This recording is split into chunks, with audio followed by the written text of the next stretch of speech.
Kamusta? Welcome muli sa Carinderia ng Bayan, tambayan ni kabayan na mahilig lumapang. Ang gagawin natin ngayon ay ube halaya.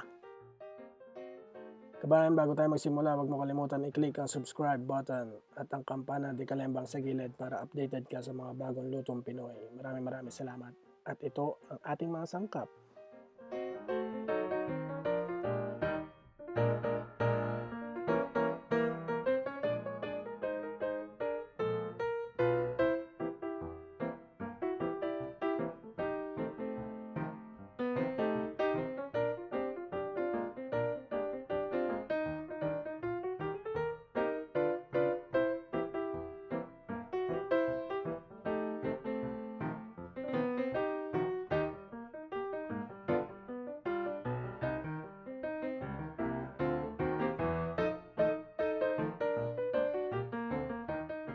Okay kabayan, yan na lahat ang ating sangkap. Tara na at simulan na natin gawin ang ating ube halaya. Ang una nating ilalagay ay ang 100 grams ng butter.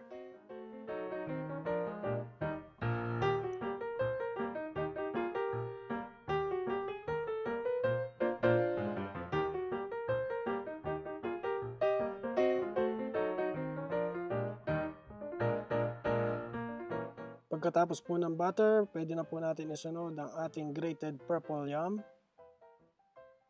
Yung ginamit ko po dito ay frozen. Binili po namin ito malapit dito sa Pinoy store malapit sa amin. Sa Pinas po, makakabili tayo ng ganito sa palengke, kakadkarin nyo lang po. Kahit kung ano pong meron kayo, okay lang po yun. Yung frozen o yung fresh. Isunod na po natin ang isang latang condensed milk.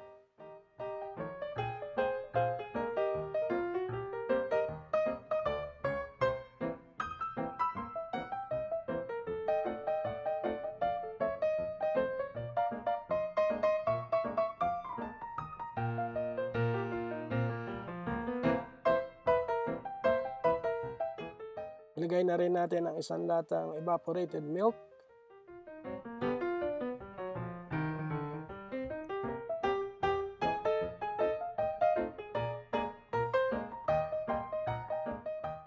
At ang pinakahuli po nating ilalagay ay ang isang tasang asukal.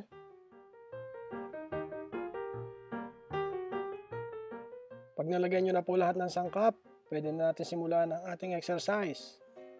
Halo exercise. Mas matagal nyo pong hahaluin, mas masarap. At mas malagkit po siya kapag matagal nyo siyang inalo.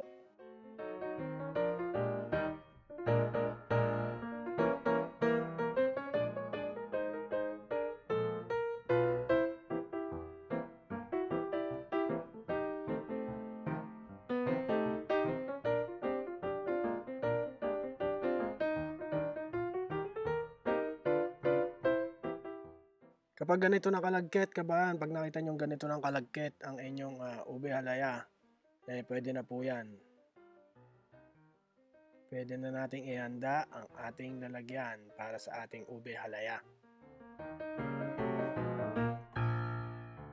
Kayo pong bahala kung saan nyo gusto ilagay ang inyong ube halaya, basta po huwag nyo lang kakalimutan lagyan ng oil para po hindi siya didikit at madali natin siyang makuha at mailagay sa plato.